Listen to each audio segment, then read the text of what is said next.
जोशी हूँ, रोहिताक्ष मेरा नाम है। मैं महर्षि पाणिनि संस्कृत वैदिक विश्वविद्यालय का छात्र हूँ। वहाँ से मैं एस्ट्रोलॉजी, प्रेडिक्शन एस्ट्रोलॉजी, फलित ज्योतिष का छात्र हूँ। मेरा प्रश्न आदरणीय परम आदरणीय गद्दी गांव जी सर से है। सर, मेरा प्रश्न आपसे ये है कि जिस प्रकार से सर अभी हम सभी प्रोडक्ट्स की बात कर रहे हैं, जैसे आपने भी डाबर की और सभी प्रोडक्ट्स की बात करी, हम यहाँ पर ऐसा युवा के माध्यम से हम स्वदेशी वस्तुओं को कैसे प्रमोट करें और स्वदेशी चीजों को कैसा उपयोग करें, और जिससे हम पूरे हमारे स्टेट में, पूरे वर्ल्ड में, जैसे कि आप सभी को भी मालूम है, चाइना के साथ हमारा कॉन्फ्लिक्ट हुआ तो हमारे प्रधानमंत्री जी ने आत्मनिर्भर भारत का एक स्लोगन दिया था, मोटो दिया था। परंतु हम देखते हैं कि आज भी बहुत सारे जो दूसरी जो कंट्रीज है उनके प्रोडक्ट्स हमारे यहाँ पे यूज हो रहे हैं। तो हम हमारे देश के प्रोडक्ट्स, हमारे देश की कंपनियों को कैसे बढ़ावा दें और केवल उन्हीं प्रोडक्ट्स का यूज करें, ना कि किसी और प्रोडक्ट्स का। उसके लिए कृपया हमें मार्गदर्शन प्रदान करें। स्वदेशी वाला तो एक उदाहरण काफी होगा आपके जवाब के लिए। बाबा रामदेव 5,000 करोड़ की कंपनी है, स्वदेशी नहीं होता तो वो नहीं बन पाते। गाँव में उनका नेटवर्क है, एक योग गुरु वाली बिजनेस बन गया, उस स्वदेशी की ताकत है। और इस स्वदेशी जो विषय है, स्वविवेक का विषय है। हमारे देश के संविधान में खुला बाजार है, खुला व्यापार है और खरीदने की स्वतंत्रता है। मानस बनाना या पुराना मानस परिवर्तित करना या आप जैसे लोगों के सहारे बड़ी आसानी से हो सकता है। तो जन जागरण, स्वदेशी जागरण मंच बना हुआ है, हमारी कई संस्थाएं जो कार्यरत हैं, दल विशेष, संस्था विशेष इसमें कार्य कर रहे हैं। स्वदेशी का एक सबसे बड़ा लाभ है, गांधी जी ने नारा दिया था, अंग्रेजों भारत छोड़ो। और आपको पता है क्या हुआ था, जो इतिहास के स्टूडेंट्स हैं उनको पता होगा कि थोक में हमने उस ज़माने में भी, जहाँ पे सुई से लेके $2 तक सब ब्रिटेन से बन के आता था, उस ज़माने में हमारे देश ने कर दिखाया। तो आज तो बहुत आसान है।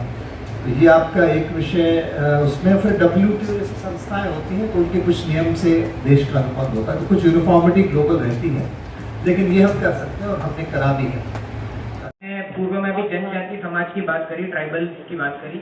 आपने एक पॉइंट बोला कि वहाँ से ट्राइबल शब्द हटा दिया गया है क्योंकि अंग्रेजी शब्द है और ये एक विकसित मानसिकता द्वारा, अंग्रेजों के द्वारा हमारे भ्रम डाला गया ट्राइबल्स, और उनको एक पिछड़ा हुआ वर्ग समाज कहा गया।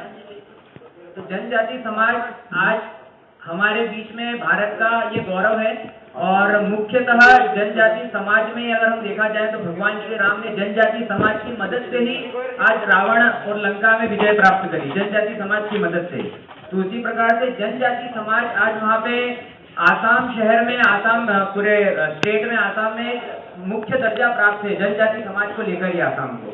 तो मेरा आपसे छोटा सा प्रश्न ये है, मेरा आपसे प्रश्न मैम ये है कि वहाँ पर जो ईसाई मिशनरीज हैं, जो ये सेवा के उससे कन्वर्ट करते हैं जनजातियों को, और साथ में उनको सेवा देकर, कपड़े देकर, मुफ्त देकर, और उनका जिसको कहते हैं वोट भी ले लेते हैं और साथ में उनको कन्वर्ट करते हैं।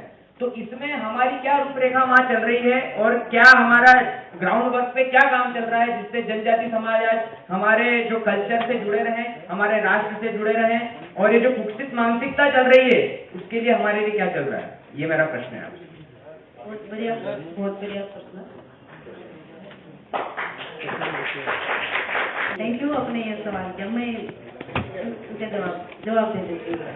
सबसे पहले तो मैं ये बताऊंगी, ये जो मिशनरी के बारे में सवाल है, मिशनरी लोग सबसे पहले कहाँ से आए? केरला से होते हुए हमारे उत्तर भारत में। मिशनरी का बाहर के लोग कोई नहीं आए, ठीक है? केरला वाले कौन है? हमारे अपने नहीं है, हमारे अपने ही है।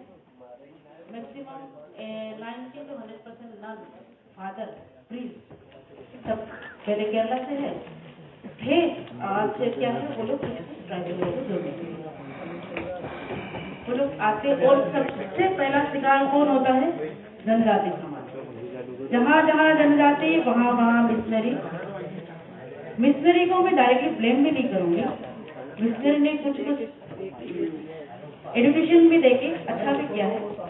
मैं ये भी बताता हूँ, मेरे को भी मिशन स्कूल में पढ़ी हुई हूँ। मैं इस पूरा केस से मतलब रिलेटेड ये कि मेरा मतलब दिल से जुड़ा हुआ प्रश्न जवाब। लेकिन अभी इसको लेके बड़ा मुहिम चल रहा है। तो पूरा देश भर में चल गया है। अभी हमारे यहाँ असम में एक बड़ा रैली होने वाला है। ट्राइबल जनजाति समाज जो है वो बहुत फ्री समाज है।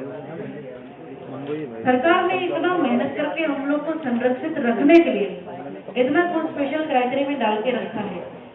हमने उसका फायदा लेते हुए और मिसयूज किया है। क्या करते हैं ट्राइबल लोग, ये जनजाति समाज वाले कुछ लोग, वो लोग को प्रलोभन में आके चले जाते हैं अपना समाज छोड़ के। वहाँ पे जाने के बाद में कुछ लोग वापस भी आ जाते हैं।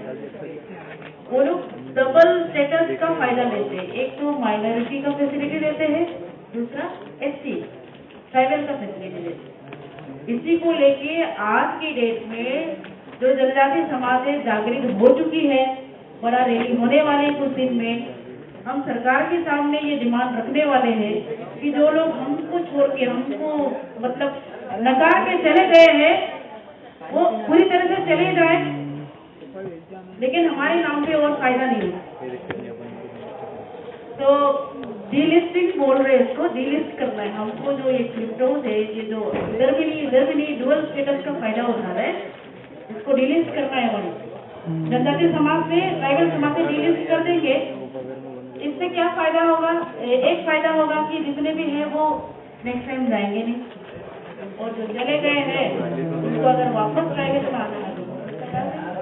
ये अभी कुछ समय पहले विषय आया था। हमने जो छत्तीसगढ़ के पूर्व सीएम थे, उनका जब अंतिम संस्कार हुआ, तो अंतिम संस्कार कैसे हुआ? उन्हें दफनाया गया, जबकि हिंदू सीएम थे वो। और जो बेसिकली होता चाहिए, जो दाह संस्कार होता है, वो हमारे जो अग्नि से प्रज्वलित करके उसके बाद फिर बॉडी को करा जाता है। परंतु जब पूरा आगे पता चला तो उनको कॉफिन में पूरा जमीन में करा गया पूरा। ये प्रोसेस बाद में पता चली कि he was basically crypto Christian, और ऐसे ही सारी जितने भी जो सरकारी लाभ लेने के लिए वो केवल ऑन पेपर बने हुए हैं, परंतु ये पूरा उनका प्रयास चल रहा है। तो इसमें यह है कि अगर आसाम में पूरा जो ग्राउंड लेवल पे काम हो, क्योंकि वहाँ पे जनजाति समाज का दर्जा है उस स्टेट को, तो पूरा ग्राउंड लेवल पे अच्छे से काम हो और उसमें भी पता चले। क्योंकि क्या आपने जैसे बताया, प्रलोभन में जल्दी आ जाते हैं, क्योंकि जहाँ अगर थोड़ा सा ज्यादा अधिक पैसा दिखा और साथ में देखा, क्योंकि वहाँ पे क्या वो एक तरह से अपन कह सकते हैं गीली मिट्टी है, जैसा ढालेंगे वो ऐसा ढल भी जाते हैं। क्योंकि जिसको कहते हैं शांत और कोमल स्वभाव के हैं, भोले रहते हैं, बहुत ज्यादा भोले में भोलापन को मात खा जाता है और वो समस्या में आ जाता है। नहीं, इसका शुरू हो गया है मुहिम। बहुत जल्द आपको इसका रिजल्ट सुनने में आएंगे। ज्यादा नहीं, 2-3 महीने में आपको इसका रिजल्ट मिल जाएगा। अच्छा,